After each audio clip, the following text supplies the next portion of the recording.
Shalom Bapak Ibu Saudara yang dikasihi Tuhan. Jumpa kembali di podcast Mutiara hari ini. Sahabat bertumbuh dalam saat teduh yang seperti biasa hadir membawa persoalan dan keresahan dalam hidup menjadi renungan yang kiranya membangkitkan kekuatan iman. Apa kabar Bapak Ibu Saudara di kesempatan kali ini? Semoga saudara senantiasa dalam keadaan sehat dan diberkati oleh Tuhan kita Yesus Kristus. Di episode kali ini kita akan mengangkat sebuah renungan yang kami percaya boleh memberkati saudara di dalam pengertian dan pengenalan akan Tuhan. Renungan kita berjudul Belajar Memahami Kehendak Tuhan. Dan nas firman Tuhan terambil dari Yakobus 4 ayat yang ke-13 sampai dengan ayat 17. Demikian firman Tuhan. Jadi sekarang, hai kamu yang berkata, hari ini atau besok kami berangkat ke kota Anu, dan di sana kami akan tinggal setahun dan berdagang serta mendapat untung. Sedang kamu tidak tahu apa yang akan terjadi besok. Apakah arti hidupmu? Hidupmu itu sama seperti uap yang sebentar saja kelihatan lalu lenyap. Sebenarnya kamu harus berkata, jika Tuhan menghendakinya, kami akan hidup dan berbuat ini dan itu. Tetapi sekarang kamu memegahkan diri dalam congkakmu, dan semua kemegahan yang demikian adalah salah. Jadi jika seorang tahu bagaimana ia harus berbuat baik, tetapi ia tidak melakukannya, ia berdosa. Amin. Untuk firman Tuhan. Nah, saudaraku yang dikasihi Tuhan, dari nas kebenaran firman Tuhan tadi kita diajak untuk mulai memahami, mulai belajar mengerti akan kehendak Tuhan. Sudahkah kita menyelaraskan rencana kita dengan rencana Bapa kita yang ada di sorga? Sudahkah kita menyesuaikan kemauan kita? Apakah itu sesuai dan seturut dengan kehendaknya Tuhan? Dari nas firman Tuhan tadi, kita diajar bahwa kita tidak seharusnya takabur, lupa bahwa semua yang kita nikmati, semua yang kita jalani hari-hari ini semuanya adalah oleh karena pertolongan Tuhan. Oleh sebab itu, di dalam setiap kita merencanakan segala sesuatu, hendaknya kita mengalaskan atau memulainya tuh di dalam doa-doa kita kepada Tuhan. Maka saya pernah diingatkan bahwa ada ungkapan dari saudara kita umat muslim yang berkata, insya Allah. Semoga sesuai dengan kehendak Tuhan. Itu adalah ungkapannya orang Israel juga, saudaraku. Orang-orang Yahudi biasa juga berkata insya Allah, bahwa biarlah kehendak mereka juga sejalan atau seturut dengan kehendak Tuhan. Dan biarlah kehendak Tuhan itu yang jadi. Nah, saudaraku, kadang kita sulit untuk bisa memahami akan kehendak Tuhan di dalam kehidupan kita. Kita sukar memahami ketika ada tragedi, ketika kita mengalami duka, kehilangan, dikecewakan. Kita sulit bersyukur dan mengakui bahwa kehendak Tuhan itu yang terbaik dalam hidup kita. Kalau kehendak Tuhan yang terbaik dalam hidupku, kenapa Tuhan izinkan ini terjadi? Kenapa Tuhan izinkan itu terjadi? Kenapa aku disakiti? Kenapa aku ditinggalkan? Kenapa? Semua pertanyaan itu sebenarnya ada jawabannya. Seandainya kita mau dalam kerendahan hati datang ke dalam ruang doa kita, berlutut di hadapan Tuhan. Dengan kerendahan hati kita mencari wajahnya. Biasanya orang yang terbiasa di dalam hidup bergaul dengan Tuhan, ia pasti akan mendapatkan jawabannya daripada Tuhan. Kemuliaan Tuhan ialah menyembunyikan segala sesuatu.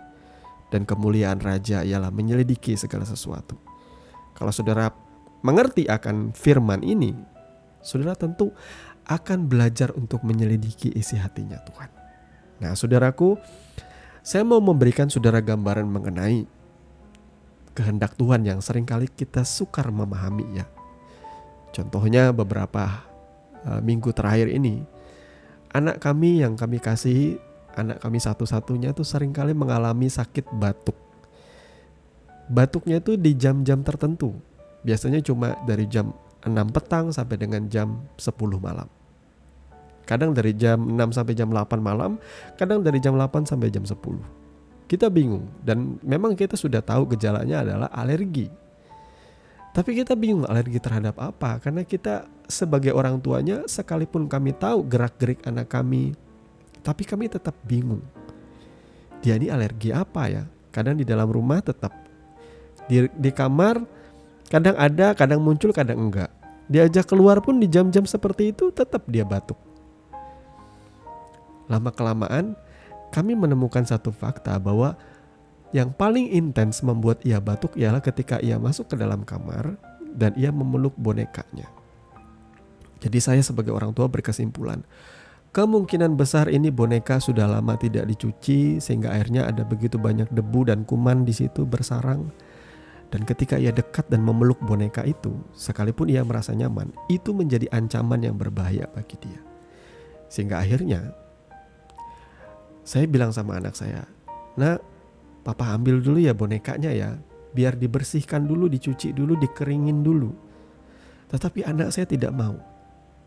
Bahkan ia marah, kemudian ia menangis. Dia tidak ingin berpisah dengan boneka kesayangannya. Nah, disinilah saya mau tunjukkan kepada saudara, seperti inilah perbedaan antara kehendak kita dengan kehendak Tuhan. Kita banyak kali sulit mengerti maksud hati Tuhan, bahwa apapun yang ia pikirkan itu semua untuk kebaikan kita. Makanya ada nas firman Tuhan di dalam perjanjian lama, Yeremia ya 29, bahwa yang berkata, rancanganku adalah rancangan damai sejahtera. Apa yang Tuhan rencanakan bagi kita itu hampir selalu ia merencanakan yang terbaik. Yang banyak kali menggagalkannya itu ialah manusia sendiri. Tuhan menciptakan langit, bumi dan segala isinya di hari pertama sampai dengan hari yang ke-7 yang menyelesaikannya. Hari ke-6 ya yang menyelesaikannya. Dan ia memandang semuanya itu baik. Ia merencanakan yang baik sebelum ia menempatkan manusia di situ. Yang banyak kali merusaknya ialah manusia. Manusia sendiri yang jatuh dalam dosa. Manusia sendiri yang memilih kehendaknya, bukan kehendak Tuhan. Nah, kemudian yang kedua, kenapa Tuhan izinkan sesuatu yang terjadi dalam hidup kita, terkadang sesuatu yang tidak sesuai janjinya. Kalau rancangan Tuhan itu penuh damai sejahtera, kenapa kok ini yang terjadi dalam hidup saya? Lagi-lagi saya akan bersaksi ya, saudaraku ya. Saya sudah mengikuti Tuhan begitu lama dalam pengiringan saya akan Tuhan. Tetapi baru di momen ketika awal-awal pandemi COVID-19 itu memasuki Indonesia, itu adalah saat dimana saya mengalami ujian yang berat sekali. Terus terang saudaraku, saya dan istri sama-sama bekerja. Istri saya gajinya itu sebagian besar habis untuk membayar angsuran dan tagihan-tagihan serta pinjaman-pinjaman kredit kami di bank. Jadi tersisa itu cuma sekian ratus ribu. Ini terus terang aja saya sampaikan supaya buat cerita buat teman-teman, buat saudara-saudara yang ada di rumah. Sementara pendapatan saya sebagai wirausahawan itu untuk mengcover semua tagihan-tagihan bulanan dan kebutuhan hidup kami sepanjang bulan, termasuk hobi-hobi kami dan kesenangan-kesenangan kami. Tetapi saat momen pandemi itu, jujur saudaraku, saat itu omset pendapatan kami, orderan itu turun drastis, tis. Sampai saya mulai khawatir. Ini tagihan masih menanti di depan, tapi pendapatan saya kurang banget dan tidak cukup. Sehingga di momen itu kami, bagaimana caranya saya berdoa kepada Tuhan. Saya dengan istri berdoa kepada Tuhan. Tapi tetap tidak ada jawaban dari Tuhan. Tetap tidak ada pertolongan yang seperti biasanya. Biasanya kalau kami berdoa selalu cepat datang pertolongan, tidak pernah terlambat. Tapi kali ini kok terlambat. Seolah-olah bagi saya terlambat ya. Akhirnya saya dan istri memutuskan dengan hikmat Tuhan. Dengan hikmat kami mungkin ya. Saya tidak berani bilang ini hikmat Tuhan. Kita punya barang yakni kulkas yang dulunya pernah kita pakai untuk penyimpanan ASI ya. Sementara anak kami sudah besar, jadi kulkas ini sebenarnya udah gak dipakai lagi. Kita putuskan untuk dijual. Kami tidak pernah jual barang, saudara. Karena saya dan istri berkomitmen, sesusah-susah apapun kita, jangan pernah sama sekali menghubungi saudara, apalagi teman, untuk pinjam uang sana sini. Jangan. Apa yang ada pada kita, kita jual. Jangan sampai kita meminta-minta, karena itu tidak sesuai firman Tuhan. Anak cucu orang benar tidak boleh meminta-minta roti. Ya, Tuhan pasti sediakan. Jual yang ada, karena itu juga mubazir hitungannya. Kulkas yang gak kepake kan lebih baik dijual. Dan satu lagi, kulkas setelah jual tetap ada kurangnya kan. Akhirnya kami memutuskan untuk menjual satu mesin peralatan untuk usaha saya bekerja, karena memang itu juga gak dipakai. Akhirnya saya jual juga, saudara. Nah, setelah kami jual, kami memperoleh uang. Akhirnya uang yang hasil penjualan itu habis juga untuk semua tagihan-tagihan. Orderan tetap belum ada yang masuk. Di situ saya bimbang, istri saya juga bimbang. Tapi saya tetap menguatkan istri saya. Saya sebagai orang yang istilahnya lebih tua dan lebih lama di dalam pengiringan akan Tuhan, saya harus menguatkan istri saya, percaya saja kepada Tuhan. Tapi sebenarnya saya khawatir minta ampun. Lalu ketika istri saya pergi ke kantor, saya masuk ke ruang kerja saya. Di situ saya bersimpuh di hadapan Tuhan, di dalam kerendahan hati. Saya berdoa di hadapan Tuhan. Bahkan jujur sambil menangis. Tuhan, aku datang kepadamu, mohon pertolonganmu.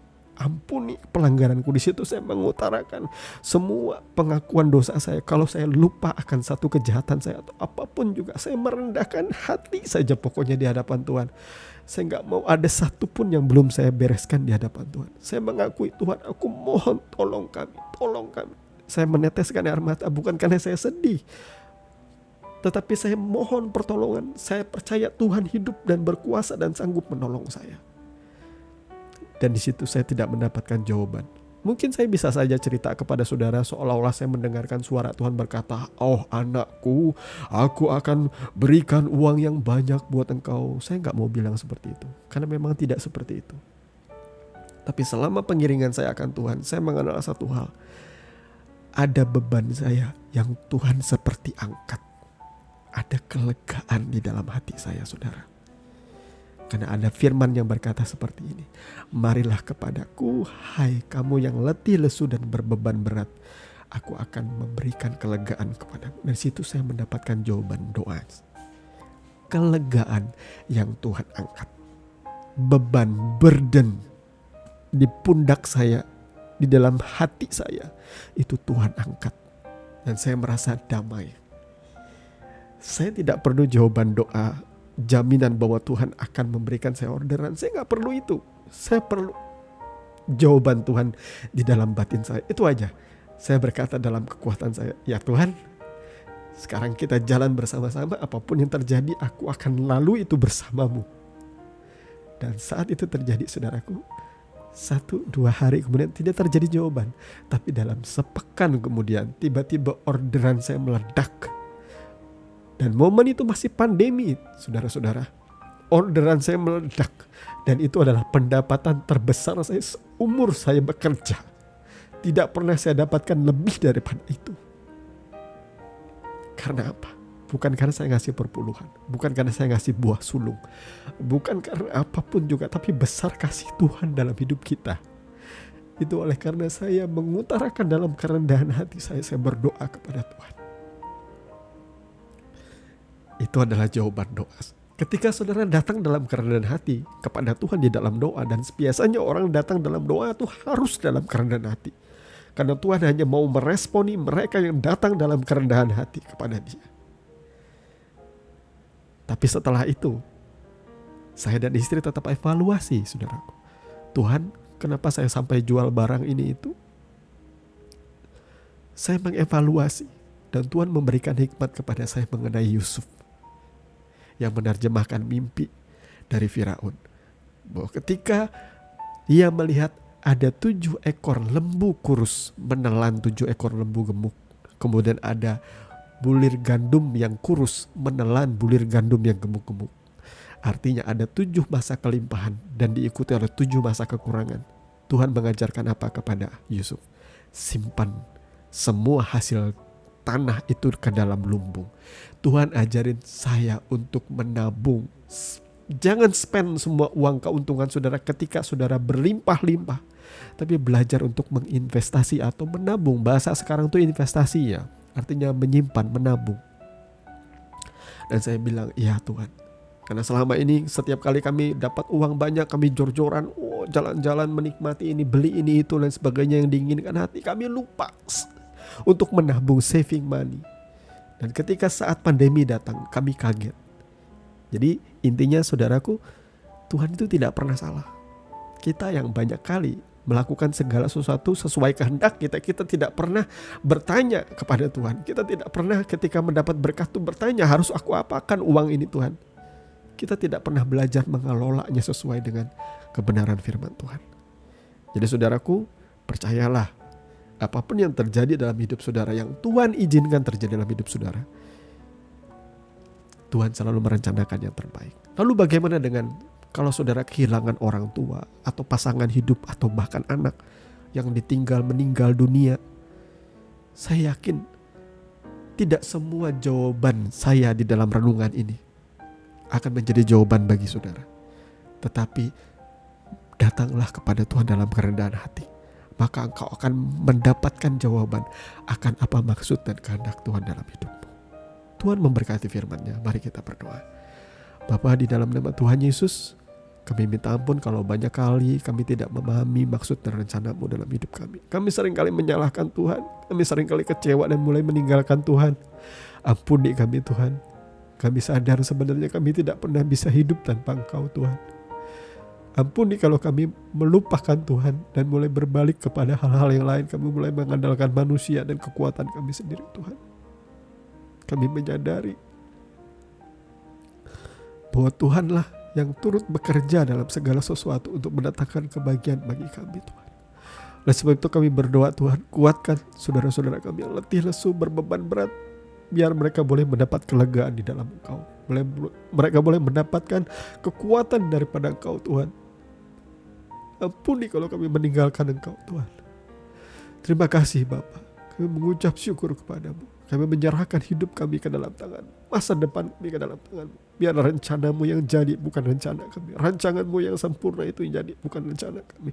Dan kami belajar meletakkan rencana kami di dalam rencana-Mu Tuhan. Terima kasih Bapa. Di dalam nama Tuhan Yesus kami berdoa. Amin. Saudaraku yang dikasihi Tuhan, saudara sudah mendengarkan kebenaran firman yang kiranya boleh menjadi dasar dan kekuatan di dalam setiap kehidupan saudara. Sampai bertemu lagi di podcast Renungan Firman Mutiara hari ini yang berikutnya. Kasih karunia menyertai saudara sekalian. Shalom.